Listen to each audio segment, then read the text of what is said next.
Enjoying third wave specialty coffee is made possible using the 4 keys formula, which every Breville espresso machine adheres to. Key number 1, achieve a full-bodied coffee with rich and complex flavors using the ideal dose of 18 to 22 grams of freshly ground beans. Key number 2, sweet, delicious, and nuanced flavor notes begin with precise digital control over water temperature at 93 degrees Celsius for a perfectly balanced taste.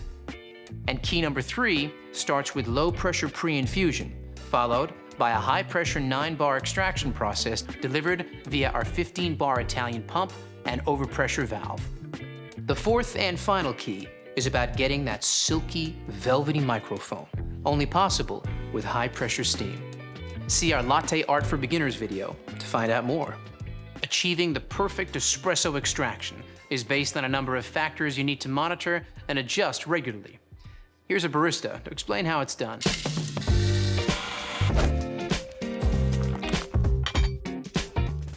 Okay, so you have your specialty coffee beans and you're ready to hit that brew button.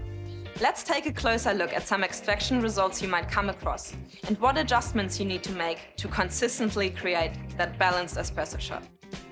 Baristas call finding the optimal extraction dialing in. This is because it usually revolves around just adjusting the grind dial to get the right grind size. Ambient temperature, humidity, and age of the coffee all play a part in the optimal setting, and it can be tricky. Pay attention to the shot clock as each extraction starts. If your espresso is flowing too fast, it's under-extracted, and you'll need to decrease your grind size, making it finer for the next coffee you make. However, if it's flowing too slowly, it's over-extracted. So increase your grind size, making it coarser for your next coffee. Keep an eye on this each time you make a coffee for that perfectly balanced shot. Just like this. Brilliant, Leo. Breville espresso machines take care of everything, so all you need to be aware of is dialing in the grind.